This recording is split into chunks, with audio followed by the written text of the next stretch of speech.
Good evening again, boys and girls. Well, I had such a lovely time down by the river last night that I thought I'd come back to the park and read another story. Now, I am still by the river, it's just behind me over there, but it's a bit quieter. But if you listen carefully, what can you hear in the park tonight?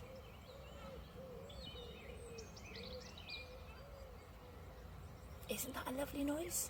Can you hear the birds tweeting, blackbirds, wood pigeons? I love it when I can hear all the birds sing like that. Right, well, tonight's story is not about a bird, it's about a big fish and Jonah. Now, I'm sure, so we're going to have the whole story, and it's written by Tim Thornborough, Jonah and the Very Big Fish. And look here, a true story from the Bible. So let's begin. There are lots and lots of words in the world, and some of them can mean the same thing, or almost the same thing. This is a book about a very grumpy prophet who learns something very important about God. It uses lots of words that mean the same thing or similar things. Perhaps you can think of other words to add. I hope you love, relish and adore reading it.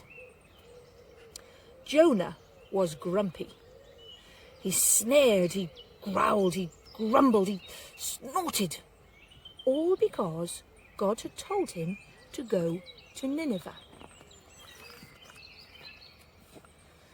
The people of Nineveh were not just bad, they were nasty, horrible, wicked, cruel. They didn't care about other people, and they didn't care about God. But God cared about them. So he told Jonah to go and give them a message. But grumpy Jonah didn't want to go. He said to himself, "Those people are horrible, terrible, abominable, unforgivable. They deserve to be punished." So he jumped on a ship and sailed away in the opposite direction. As Jonah slept, God sent a huge howling hurricane. The sailors were horrified, terrified, petrified, terrified. So they woke Jonah up. "Oh, it's all my fault," said grumpy Jonah. "You'd better throw me into the sea." The sailors didn't want Jonah to drown, but they did as they were told. They hurled Jonah into the raging sea. And the sea was suddenly calm, quiet, still, peaceful. The sailors were saved and they said thank you to God.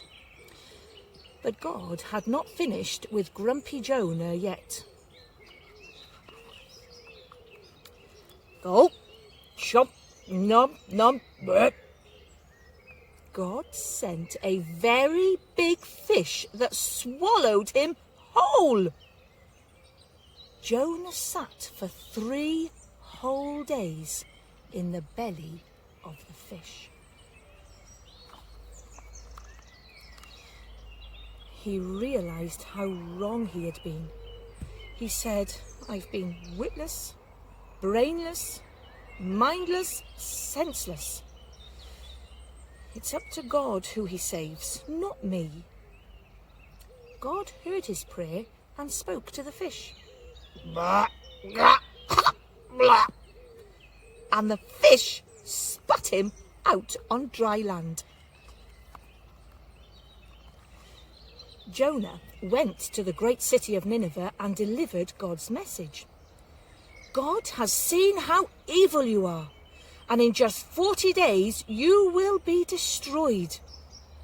And the people of Nineveh listened. They were sad, sorry, repentant, and regretful. The king and all the people said, "Let's stop being nasty, horrible, wicked, cruel. Let's start trying to please God, love God, pray to God, and be kind to each other, and let's hope that God has mercy on us. And God loved them, forgave them, showed mercy to them, and welcomed them. But what did Jonah think? Jonah was angry with God, so he grumbled and he pouted and he sulked and he grumped. "Oh, I knew you would forgive them," he said. "You are a kind and loving God, and you're always ready to forgive people who turn back to you, however bad they've been." God said, "You're right, Jonah. I am kind, I am loving, and I will forgive anyone who turns to me. Even grumpy people like you." Boys and girls, it doesn't matter if you think you've been very bad or just a little bit bad. We all need God's forgiveness. And the wonderful thing is, the God from this story is the same loving God who is there today. And he is willing to forgive us and love us and welcome us into his family when we ask him.